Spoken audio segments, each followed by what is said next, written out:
Hello friends, myself Rohit Gupta, and in this video we are going to understand the first chapter, number system of the 9th maths NCERT book in accordance to CBSE syllabus. So here we go.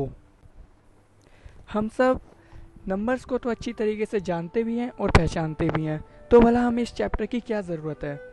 Friends, the reason behind this chapter is to categorize the numbers systematically. As you see on the screen, the numbers are divided into two classes, real numbers and the imaginary numbers. Wait, what? Imaginary numbers? हमने पहले real numbers के बारे में तो सुना है, लेकिन ये इमेजिनरी नंबर्स क्या होते हैं? फ्रेंड्स, मैथ्स एंड साइंस की दुनिया में ऐसी बहुत सी प्रॉब्लम्स होती है जिनको हम रियलिस्टिक नंबर्स की मदद से सॉल्व नहीं कर पाते, तो हमें उस टाइम पे अपनी इमेजिनेशन के थ्रू उस प्रॉब्लम को क्रैक करने के सॉल्यूशंस निकालने होते हैं. उस टाइम पे हम इमेजिनरी नंबर्स का यूज़ करते हैं.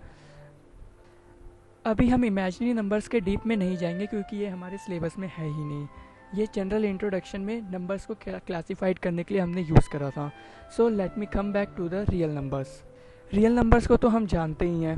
दुनिया जहान का हम कोई सा भी नंबर कहाँ से भी उठा के ले आए और उसको इस क्लास के अंदर डालें तो वो हमेशा रियल नंबर्स को सेटिस्फाइड करेगा. And as we see on the screen that real numbers are also divided into two subclasses, rational numbers and irrational numbers. Guys, let me prepare now cause it's time to study the our focus chapter, real numbers. हमारा पूरा major focus real numbers के ऊपर ही रहेगा जो कि हमारे CBSE syllabus के अंदर है. तो पहले हम बात करते हैं रेशनल नंबर्स की. हमको इतना तो पता है कि रेशनल नंबर्स वो नंबर्स होते हैं जो कि पी बाई क्यू की फॉर्म में रिप्रेजेंट हो सकते हैं. What do you mean by P by Q की form?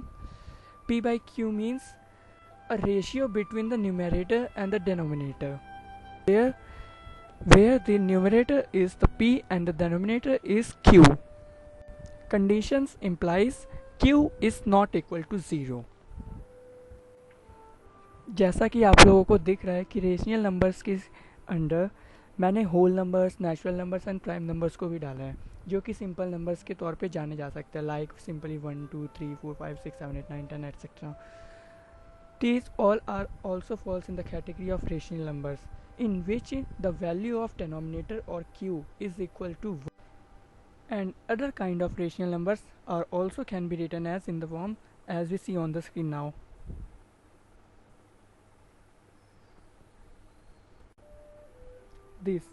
These kinds of number are also known as the rational numbers. तो अब हम बात करते हैं irrational numbers की. जैसा कि आप स्क्रीन पे देख रहे हैं, इस टाइप के नंबर्स लाइक √7, √8 और √5 are falls in the category of irrational numbers. ऐसा हमें पता है, लेकिन ये irrational numbers के नाम से ही क्यों जाने जाते हैं और आखिर irrational number फैक्टली होते क्या हैं, इसका रियल मीनिंग होता क्या है, इन सब के बारे में अब हम जानेंगे.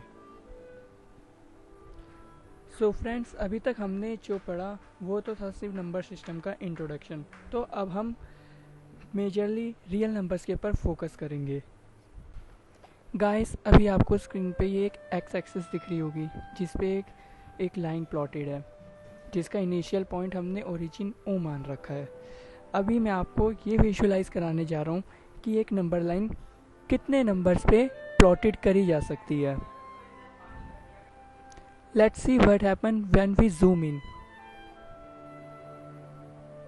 सी, जैसे हमने जूम इन करा, यहाँ पे भी हमारा विजुअलाइजेशन थोड़ा सा बढ़ा, हमारा प्रिसीशन भी बढ़ा. हम देख सकते हैं कि कितने नंबर्स इस लाइन पे प्लॉटेड है इस ग्रिड के अंदर. और जैसे जैसे हम जूम इन करते जा रहे हैं हमारा विजुअलाइजेशन बढ़ता जा रहा है. लाइक हमने मान रखा था कि इस लाइन से लेके इसकी अगली 10th लाइन पे 1 सेंटीमीटर का हो एरिया हमारा कवर होगा और इनके बीच में जो बाकी की 9 रिस्पेक्टिव लाइंस होंगी वो 1 mm के गैप में होंगी. अब हम और जूम इन करते जाएंगे तो यहाँ पे हम 1 mm को भी और ज़्यादा प्रिसाइसली देख सकते हैं कि 1 mm के अंदर और कितने mm इंक्लूडेड है, like 0.1 mm, 0.2 mm, 0.3 mm etcetera.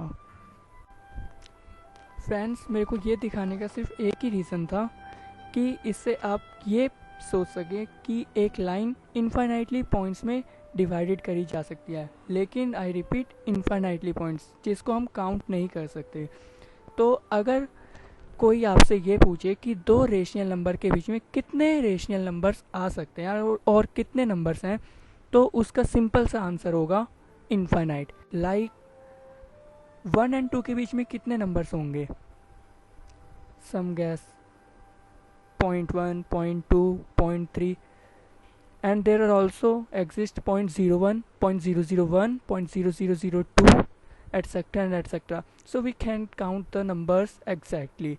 So we say that in two rational numbers there exist infinite rational numbers. चलो अब हम यहाँ पे अपनी पहली प्रॉब्लम सॉल्व करते हैं। क्वेश्चन है find 8 rational numbers between 5 and 7. We know that infinite points are exist between two rational numbers, but there is a question which demands we have to find 8 rational numbers between 5 and 7.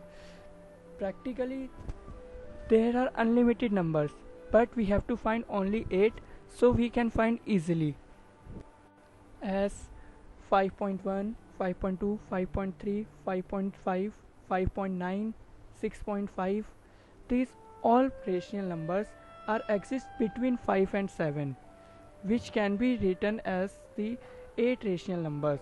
So the answer of this question can be written as, here I write some rational numbers between 5 and 7 as 5.5, 5.6, 5.7, 5.8, 5.9, 6.1, 6.2, 6.3, 6.5. Oops, I write 9, but it doesn't matter. But in the question, we write it as the decimal points. But the question demands rational number, and in the standard form the rational number is only represent in the form of p by q. So we have to convert these numbers in the form of p by q. As we know the funda, जितने point के बाद जितनी digits होंगी उतने upon में 10 की power zeros आएंगी. Like here as you see 6.001 को हम 6000 1/1000 की फॉर्म में लिख सकते हैं, जो कि करेक्ट p by q की फॉर्म है. और 5.50 को हम 550/100 भी लिख सकते हैं, जिसको फर्दर रिड्यूस करके हम 55/10 एंड देन फर्दर रिड्यूस करके 11/2 की फॉर्म में लिख सकते हैं.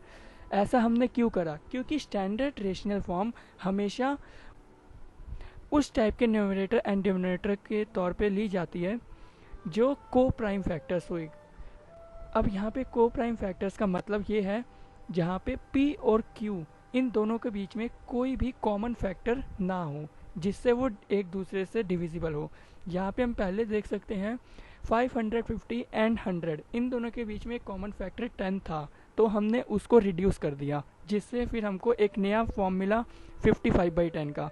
There is another divisible factor 5, then हमने उसको भी रिड्यूस कर दिया. अब हमें एक नई फॉर्म मिली 11/2 की, जो कि एक स्टैंडर्ड फॉर्म है. इसको हम और फर्दर रिड्यूस नहीं कर सकते.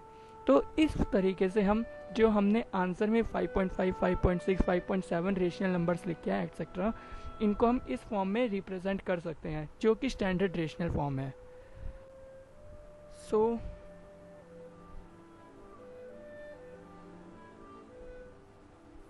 इनको रिड्यूस करके मैं आपको नहीं दिखाऊंगा, क्योंकि आपको मैंने तरीका बता दिया है, बाकी का आप खुद देख लेंगे. और अब हम इतना पढ़ चुके हैं इस चैप्टर के बारे में कि हम अब एनसीईआरटी की एक्सरसाइज 1.1 ईजिली कर सकते हैं. So guys, please comment in the comment box for any Curie, and also do subscribe my channel for my upcoming videos on this chapter, so that you gonna touch with my new videos. Thanks for watching.